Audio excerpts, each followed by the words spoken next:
Magandang araw sa inyong lahat, mga giliw naming tagapakinig.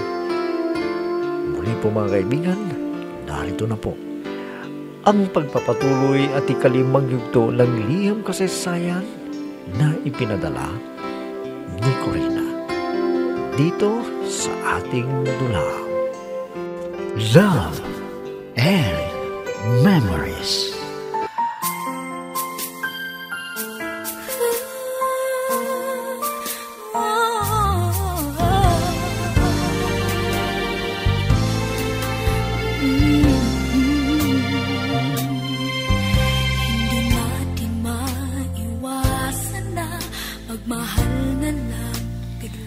Nagtapat si Johnny ng kanyang pagmamahal sa akin, pero sinabi ko na may naiwan akong nobyo sa Pilipinas. Nasaktan ko ang kanyang damdamin. Samantalang inay, nalaman niya na may kalipin na si Marco at kaibigan ko pa ang nabuntis niya, pero hindi niya pinakasalan dahil nagpapagamot pa ang daddy ni Marco. Si inay, gusto sanang sabihin ang nalaman niya, pero pinigilan ng inay. Baka maapektuhan daw ang trabaho ko kung malaman ko ang ginawang pagtataksil ni Marco sa akin. Pero hindi alam ni inay na nag-text na sa akin si Nana at sinabi ang nangyari sa kanilang dalawa ni Marco. Minsan, nang nasa loob ako ng restaurant, ay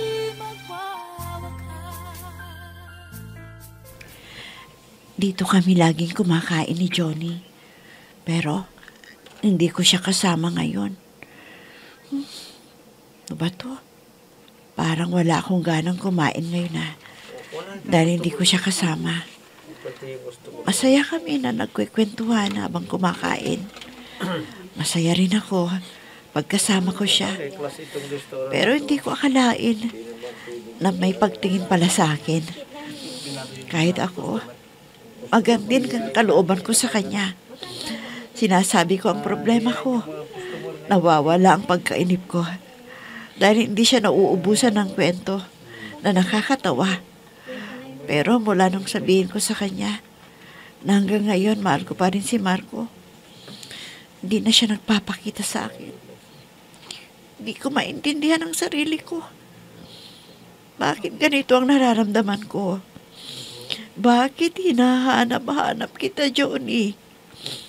Anong ibig sabihin nito? Nasaan ka? Sana maunawaan mo ang aking kalagayan. Namimiss na kita, Johnny. Saan ka? Corina! Ha? Andito ka pala. Kala ko nasa park ka pa. Johnny, salamat ha. Nagpakita ka pa sa akin. Bakit ilang araw na hindi ka nagte-text, ha? Tinatawagan pero naka-off naman ang cellphone mo. Anong nangyari sa'yo? Corina, inayos ko ang mga papeles ko para sa pag-uwi ko sa Pilipinas. Ha? Ang ibig mong sabihin, iiwanan mo na ako dito?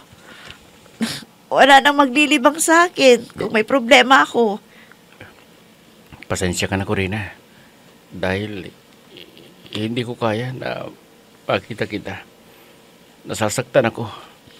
Kaya mas mabuti na lumayo muna ako sa'yo para makalimutan ko ang pagkabigo ko ng pag-ibig. Johnny, wag kang umalis.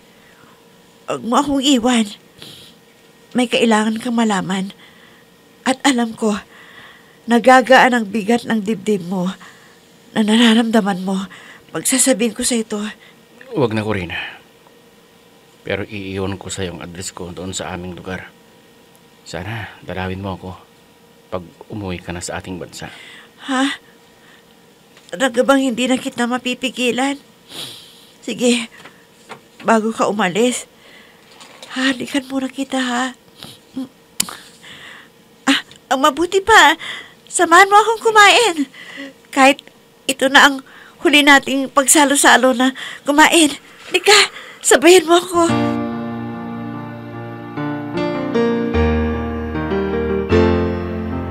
I'm so blessed I have you, 'cause you gave the world to me.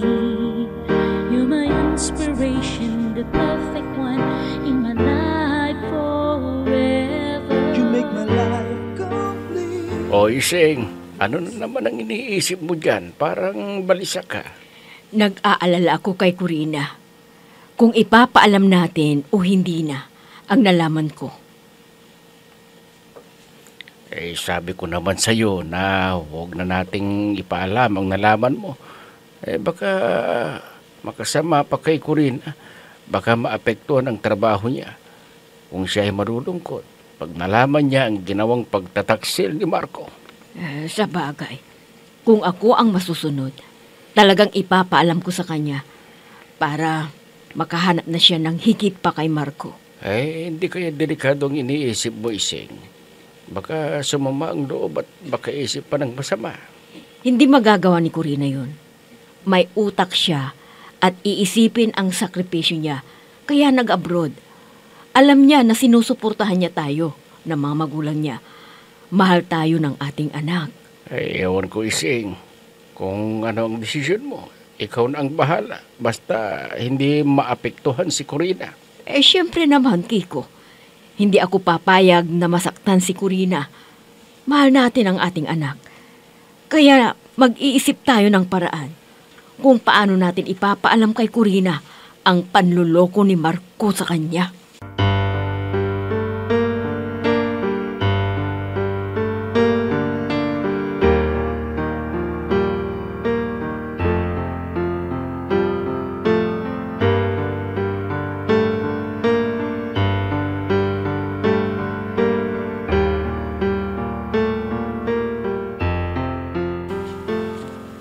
Hindi ko pa pwedeng sabihin kay Daddy na magpapakasal na tayo.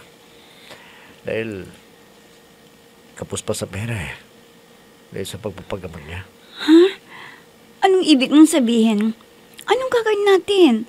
Paano na ang kalagayan ko, Marco? Huwag kang mag-alala. Magsasama muna tayo habang hindi pa pwedeng magpakasal. Dahil malaking gastos ni Dad sa kanyang pagpapagamot.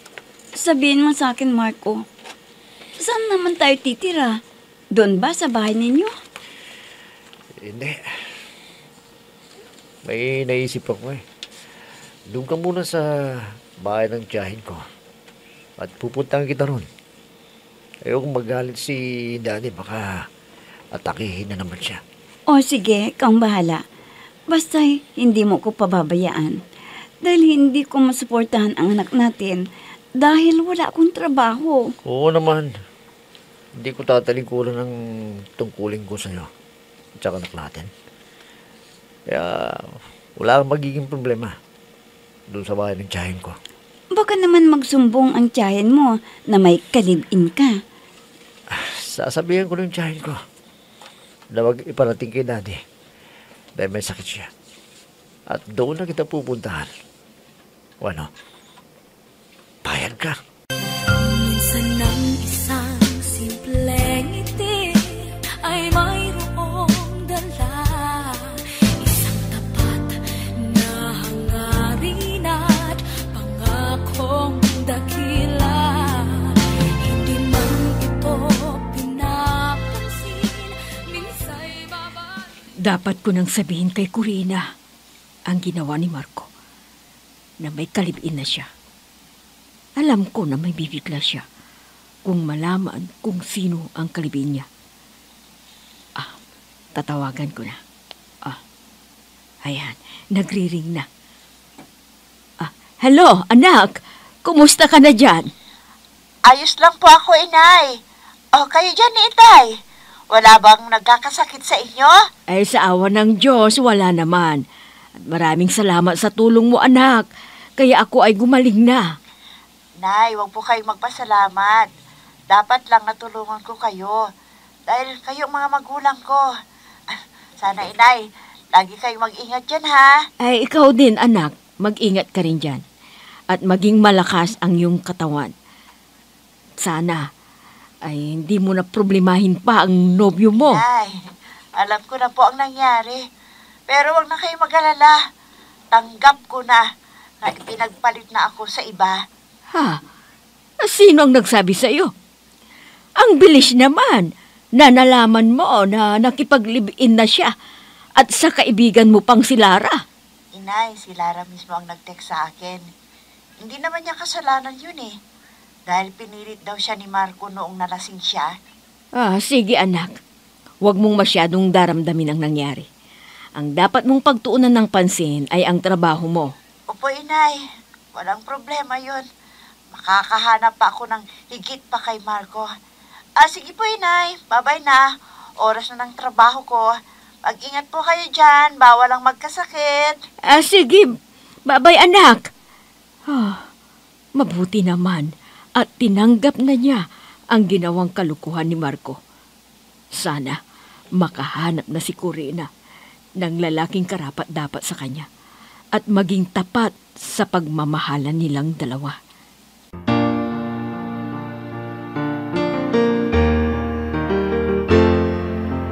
I'm so blessed I have you, 'cause you gave the world to me. You're my inspiration, the perfect one in my life forever. You make my life complete. Talagang wala na si Johnny. Sigurado ako na nagtampo siya sa akin nang malaman niya na may nobyo na ako. Pero anong magagawa ko? Hindi naman pwede na dalawa ang puso ko. Hindi pwede na dalawang mamahalin ko. Pero ngayon, wala nang problema dahil may kalibin na si Marco. Kaya sasabihin ko na sa kanya na pwede na siyang manligaw sa akin. Pero hanggang ngayon, di pa nagpapakita sa akin eh.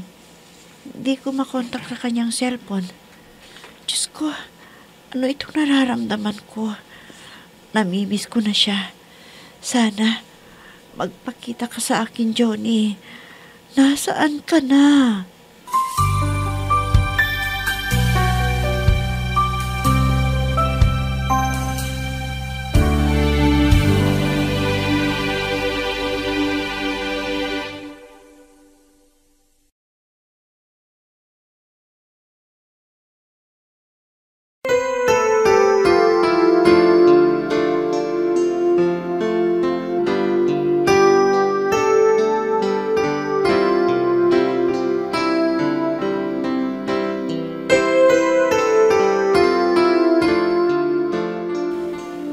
Kiko, may sasabihin ako sa iyo. Alam na ni Corina na may kalibin na si Marco. Ha? Sino naman ang nagparating sa kanya? Ang bilis naman ng balita, no? Ano naman ang sabi ni Corina? Sino pa ba? Siyempre, sinabi ni Lara para hindi siya pag-initan ni Corina. At sinabi kay Corina na pinilit ni Marco. Ayun nga, nabuntis. Ganun pala ang nangyari. Hindi dapat pagtiwalaan ng Marco na yun. Mabuti at nalaman ng maaga ang tunay niyang ugali. Sana may manligaw kay Corina doon sa abroad. Dahil hindi na sila magkabalikan ni Marco. Hindi na rin ako papayag na magkatuluyan sila. Dahil walang trabaho si Marco. Umaasa sa magulang.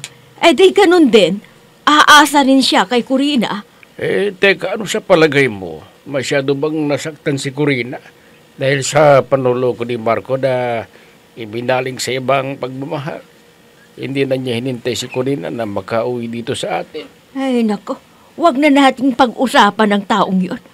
Ang importante ay tanggap na ni Corina ang nangyari sa relasyon nila ni Marco.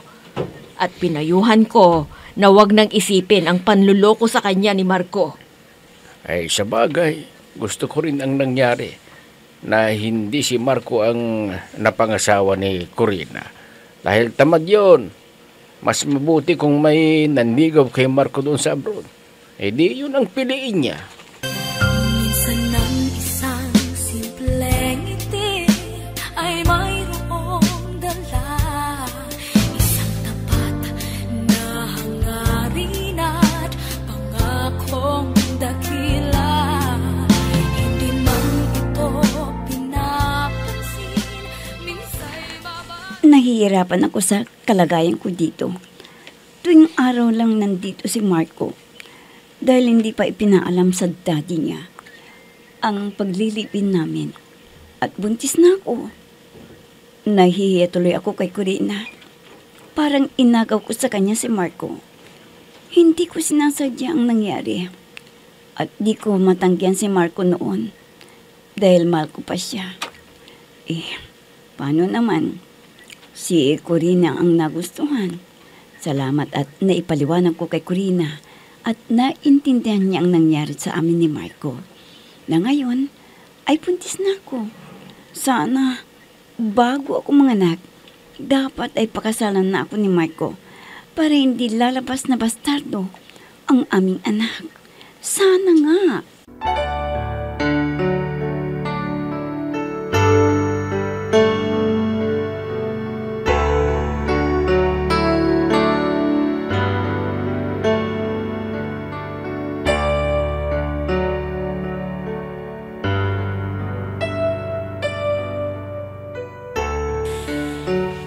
Oh, ano, Lara?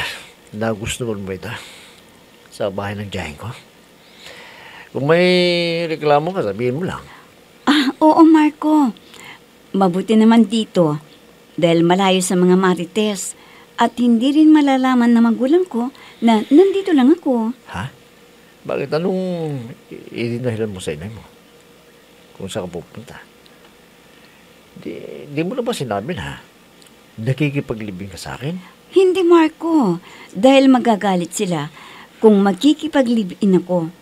Dahil kung gusto ko lang makipag-asawa, ay dapat na kasal muna bago ang pagsasama. Ganun ba? Oo, pasensya ka na, Lara. Dahil sa akin nagsinungaling ka sa magulang mo. Inaman ko, kasalanan ko dahil pinilit kita. May mangyari sa ating dalawa. Kaya kita nabuntis. Hindi ako nagsisisi, Marco. Dahil noon pa man, ay minahal na kita. Ano? Sabagay. Hindi ka mahirap naman mahalin, Lara. Siguro sa takdang panahon paghahalan ko naman na mahalin ka. Kaya magtis ka lang muna. Oo naman, Marco. Dahil magkakaroon na tayo ng anak. Siguro ay pag-aaralan mo ng mahalin mo ko. At pakasal na tayo sa lalong madaling panahon.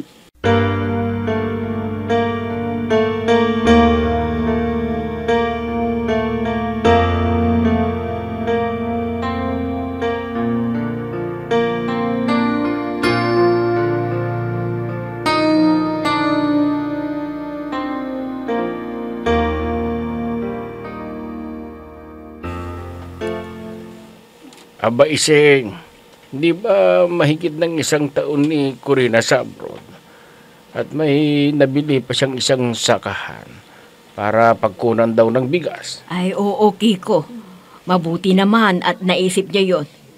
At teka, tatanungin ko siya kung gusto niyang magpatayo ng tindahan para may ginagawa naman tayo at matulungan natin siya. Ay, tawagan mo si Corina kung papayag siya. Bago natin ihanda ang mga materialis ng papatayong tindahan. Ay, oo, Kiko. Kailangan na ipaalam natin sa kanya ang ating plano dahil pera niya ang gagamitin natin. At saka may naipon na rin tayo na pera para sa anumang balak ni Corina para madagdagan ang naipon niyang pera para sa kanyang kinabukasan. Ay, alam mo, Iseng, buti na lang at naisip ni Corina ang mag-abroad. Kundi hindi ako gagaling at hindi rin aasenso ang buhay natin. Ay, yung mga nanlalait sa atin ay wala na silang masabi dahil mas natalo natin sila. Kung yaman ang pag-uusapan dahil ginawa lahat ni Corina ang lahat para kumita siya ng pera sa abroad. Ay, nako. Nakamit niya ang kanyang pangarap na makapagpatayo ng malaking bahay. Kumpleto na sa mga modernong kasangkapan. Alam mo, Kiko, halos hindi ako makapaniwala na tayo ay may maayos ng buhay at hindi na tayo inaapi ng mga tao na may maginhawang buhay noon.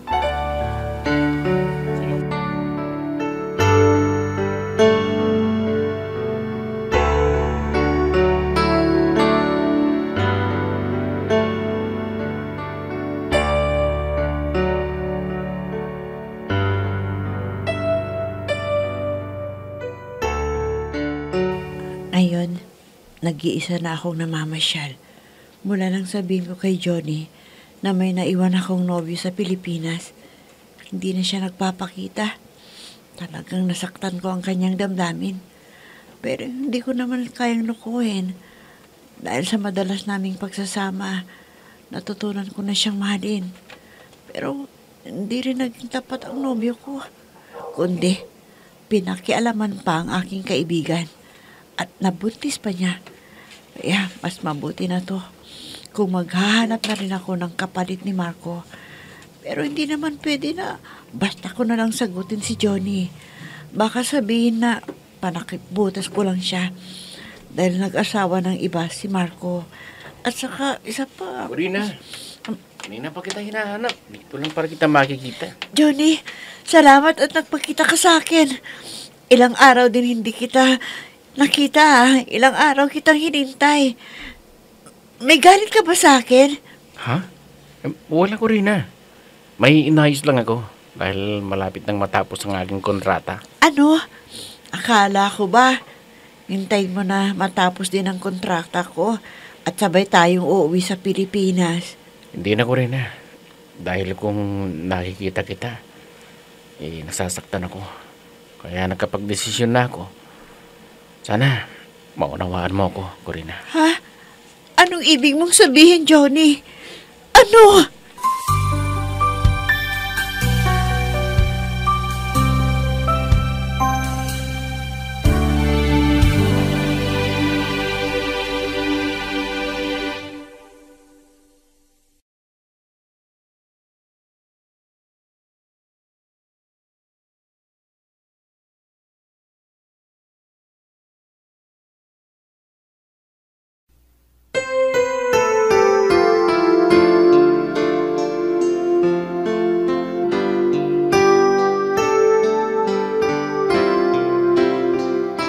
Ano kaya ang magiging desisyon ni Johnny sa pagkakataong yun? Mga kaibigan, huwag ninyong kaligtaang subaybayan ang pagpapatuloy at huling yugto ng lihim kasaysayan na ipinadala ni Corina dito sa ating dulang Love and Memories. Mga nagbibigay buhay sa ating dula ay sina Mayra Abrihal Narnola, Susan Malikdem, Robert de Guzman, Yehuda Ismael, Eva Alcoriza, Jun Cabato, Ami Diaz, at si Oscar Ora. Technical supervision at musika ni Oscar Ora. Nilapatan ng tunog ni Robert de Guzman. Mula sa panulat at direksyon ni Ami Diaz. Love and Memories. Inihahandog sa inyo ng F3 Recording Studio para sa Pambansang Radyo ng Pilipinas, Bombo Radio, Philippines.